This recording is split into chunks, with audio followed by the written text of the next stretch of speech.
Shalom, salam sejahtera buat kita semua.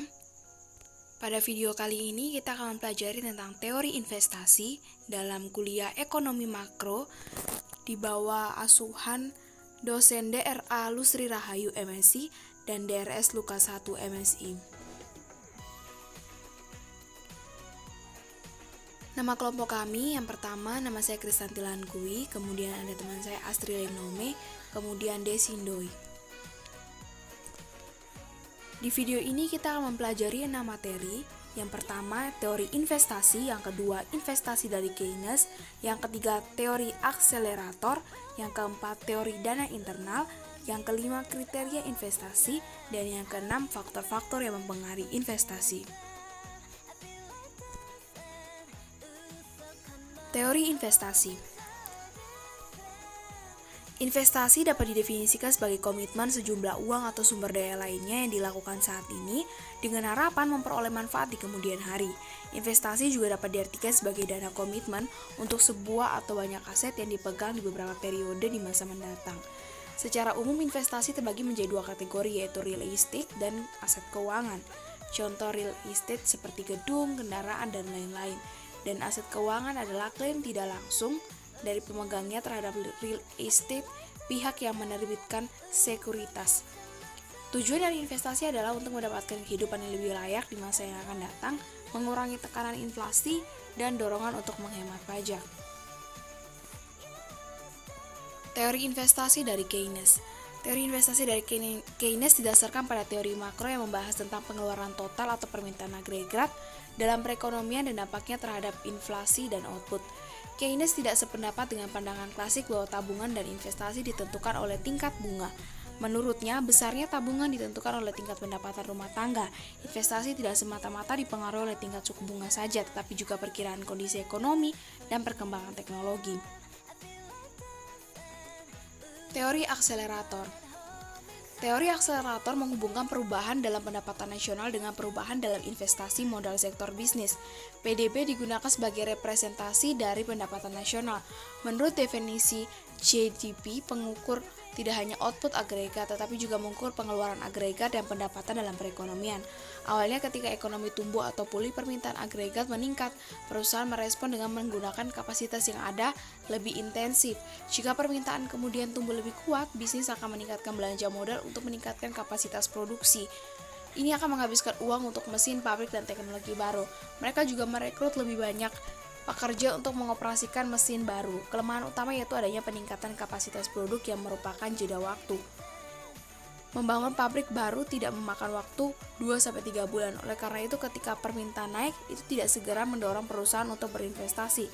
Kemudian, teori akselerator juga mengabaikan kemungkinan outsourcing ke bisnis lain, alih-alih memilih mesin baru atau membangun pabrik baru.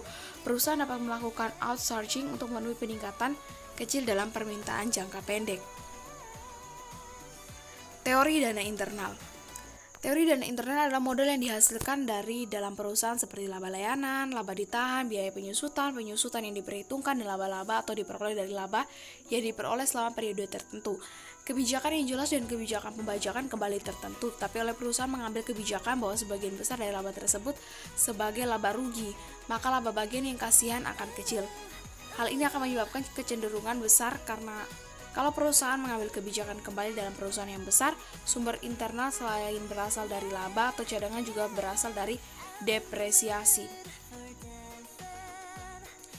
Kriteria investasi. Kriteria investasi biasa digunakan untuk mengukur manfaat yang diperoleh dan biaya yang dikeluarkan dari suatu proyek. Untuk mengetahui kriteria tersebut digunakan analisis finansial. Analisis finansial adalah suatu analisis yang membandingkan antara biaya dan manfaat untuk menentukan apakah suatu proyek akan menguntungkan selama umum proyek. Kriteria investasi terdiri dari payback period merupakan waktu yang dibutuhkan agar investasi yang direncanakan dapat dikembalikan, atau waktu yang dibutuhkan untuk mencapai titik impas. Jika waktu yang dibutuhkan makin pendek, proposal investasi dianggap makin baik. Yang kedua, gross benefit cost ratio. Gross BORG yang mengukur mana yang lebih besar, biaya yang dikeluarkan dibandingkan hasil output yang diperoleh.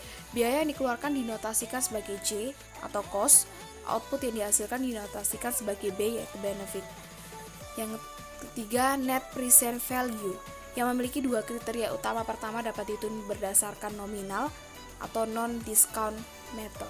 Sayangnya perhitungan dengan menggunakan nilai nominal dapat menyesatkan sebab tidak memperhitungkan nilai waktu uang. Keuntungan lain dengan menggunakan metode diskonto adalah kita dapat langsung menghitung selisih nilai sekarang dari biaya total dengan penerimaan total bersih. Kemudian internal rate of return, yang merupakan tingkat pengembalian internal, yaitu kemampuan suatu proyek menghasilkan return. IRR ini merupakan tingkat discount rate yang membuat NPV proyek sama dengan 0.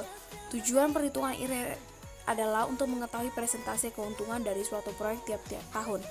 Net benefit cost ratio adalah perbandingan antara jumlah NPV positif dengan jumlah NPV negatif. Yang keenam, faktor-faktor yang mempengaruhi investasi. Faktor-faktor yang mempengaruhi investasi adalah suku bunga, pendapatan nasional per kapita untuk tingkat negara, dan PDRB per kapita untuk tingkat provinsi dan kabupaten atau kota, pendapatan nasional per kapita, dan PDRB per kapita. Kemudian kondisi sarana dan prasarana. Kemudian ada birokrasi dan perizinan. Kualitas sumber daya manusia, kemudian peraturan dan undang-undang ketenagakerjaan, stabilitas politik dan keamanan, faktor-faktor sosial, dan tingkat inflasi. Baik, ini saja materi yang dapat kami bagikan. Ini adalah sedikit quotes dari kami bahwa Tuhan menetapkan langkah-langkah orang yang hidupnya berkenan kepadanya. Apabila ia jatuh, tidaklah sampai tergeletak, sebab Tuhan menopang tangannya. Mazmur 37 ayat 23-24. Sekian dan terima kasih.